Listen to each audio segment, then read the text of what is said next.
king of the Canadian Hill. Dreadful drawings in our Ontario.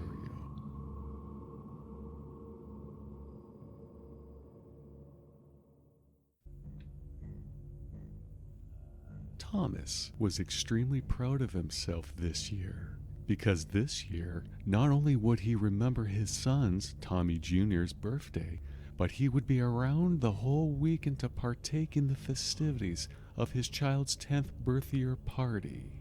A decade of missing little Tommy's birthdays would not be good fathering, Thomas thought. He had good reasons: work, out-of-town deal closings, and solidifying money for his company, thus getting bonuses to spend on said family to keep them content whilst he was out. Holidays is where he was a hero to his son, he believed. Easter, Thanksgiving, Halloween, and even Family Day was just a simple send of a gift to show your love, while it's physically not there to show it, would be enough. He's a little kid, Thomas chuckled. What kid doesn't like gifts? A present? Because I'm not present, my boy. That's all you truly need. But this present he shall be present for this year, his 10th year of his wonderful fathering, to see the actual look of joy on his son's face rather than the pictures Gloria the maid sends him all the time would be the reward he knew he wanted. Thomas was late checking out of the hotel this morning. Susie, his assistant, kept him up all night and gave him quite a good morning wake-up call that forced him to extend his stay a while longer. For good reason. It was her last day on the job, and the co-ed had to write a thesis on the summer job placement program for a passing grade, you see? And since they worked so very well together, a fond farewell had to be in order. That, and Thomas had misplaced his wedding ring. Took him more than an hour to find it under the bed. With a hasty delete history of text, photos of his work relationship with Susie, whilst checking out and placing his items out of the room and into his car, a quick text to his secretary Mildred was in order. I'm stopping by the office real quick, Millie. Be sure to have Tommy's present wrapped and ready for me in my office. BTW, what did you get him this time? Mildred's return text was quick. I'm so sorry, sir. With my husband in the ICU and all, I forgot to go to Toy Co. and buy a gift for your little Tom. Please forgive me, sir. Thomas's blood was boiling with intense anger in his eyes. His fingers pounded on his cell with a text to Mildred soon after. This will not reflect kindly on your Christmas bonus. Stupid old woman, Thomas thought. Perhaps Susie would do better. Thomas hadn't a second to waste. He was already so very late. Thomas had to indeed stop by work to sign off on some projects he had commissioned and to look over some others too. There was no time to go to a Toy Co. store and then Tommy Jr.'s birthday party. He would simply see what gifts were here at his work. Canada's Wonderland. It was against company policy to take large items from work.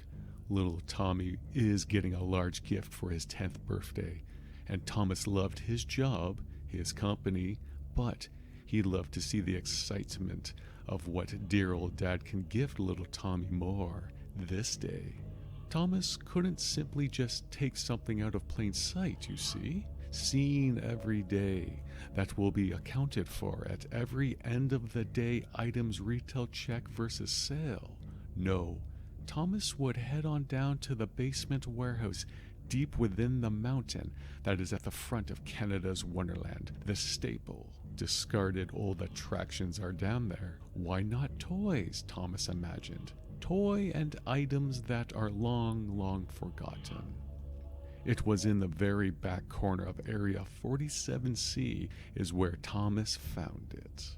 Wrapped tight in a heavy tarp with rope and barbed wire, with his head sticking out, as if peeking out of a tear in that very heavy fabric.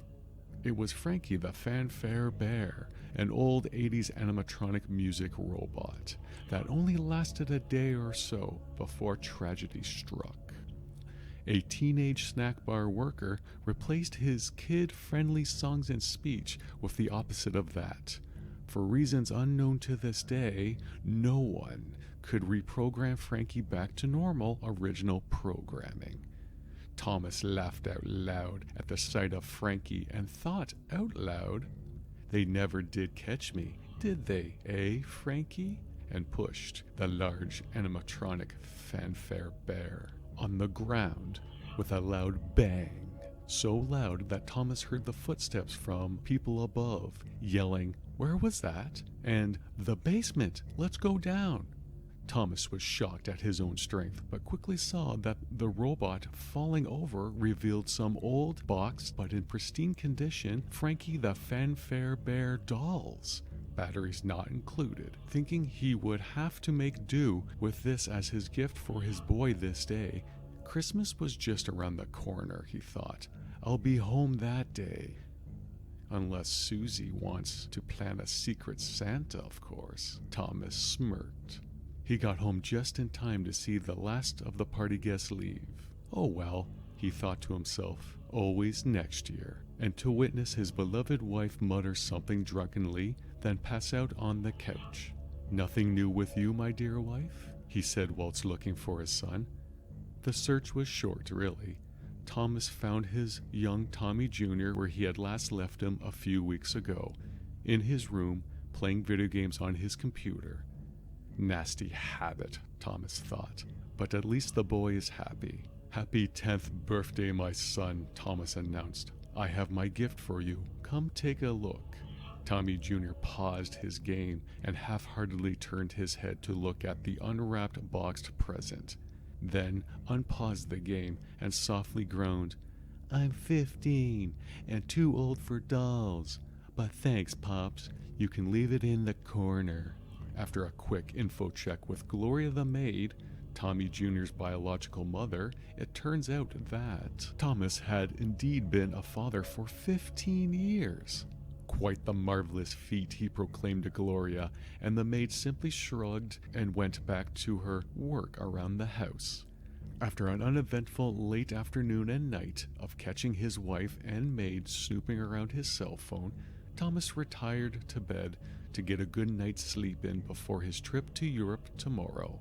Weekend off? Nope. Mildred texted him the reminder date and plane tickets. It was around 3 a.m. when Thomas woke from his deep sleep. It was the sounds of laughter, with a boom and a crack and a smash of items soon after. It reminded him of when little Tommy Jr. was 5. Thomas knew he had to get up out of bed to address the matter at hand, due to the fact that the wife, son, and maid were in the main house. It was a routine for him to sleep in the pool house before a long flight, you see. It's all about quality sleep, no interruptions, no disturbing. The family knew this. As Thomas approached the front door, he was greeted with the smell of burning product, paper product. The door quickly opened on its own, it would seem, to reveal a brown lunch bag on fire. Without warning, Thomas sprung into action and used his Dolce & Gabbana slippers to stomp the flaming bag out, only to reveal further that the bag was full of dog poop. His prized purebred collie, Pepe's poop? "Who has done this terrible deed?" Thomas said out loud, just then witnessing movement in the bushes with a shadowy figure moving to and fro. "You, out into my sight at once, you hear?" Just then, 3 bedroom lights from the top floor of the main house catch Thomas's attention, with then 3 different types of go fuck yourself looks from his wife, son, and the maid from the windows soon after. "An intruder in my house? But how?" Thomas cried out loud into the night. "My guard at the gatehouse would have notified me. Plus, the electrified fence is in working order, is it not?" Just then, from the darkness of the shadows, the animatronic laughter, then light in tone, canned voice of Frankie the Fanfare Bear. Intruder? No, I'm your friend forever and ever. More laughter soon follows after, as Thomas attempted to get back into the pool house, but was stopped immediately by the elastic band of his pajamas. With the fearsome tug upward, a horrifying atomic wedgie was in the works. He just managed enough of a fulcrum angle to mule kick Frankie away, crawl in the pool house, and close and lock the door.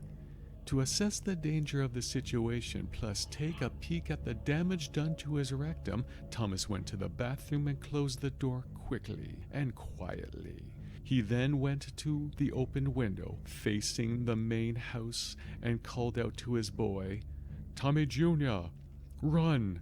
Get far away from that killer doll!" Just then, Tommy Jr.'s bedroom light is activated, with his bedroom window opening soon after. And then a fed-up Tommy Jr. speaks to his father after that. "OMG, Pops, what? This stupid doll you gave me?" And to Thomas's shock and awe, Tommy Jr. holds out the still in mint condition Frankie the Fanfare Bear doll, still in its box. Then, to Thomas's shock and horror, he realizes, I have the Delta 5000 AC unit in here, in this very pool house. I never opened the bathroom window. Just at that moment of realization, the 7-foot-tall animatronic Frankie moves the shower curtains and jumps out of the bathtub, grabs Thomas's torso and legs, lifts him up, holds him upside down over an open toilet, and proceeds to drown him in toilet swirlies. The end. Not quite. Thomas wakes from his nightmare, still in the hotel room, with a sound asleep Susie, both naked in bed. He breathes a sigh of relief that it was just a dream, a bad dream. But then Thomas notices he has something in his hand closest to Susie. He pulls the bed covers away, only to see to his horror that he is holding the Frankie the Fanfare Bear doll out of the box and with a full-on erection.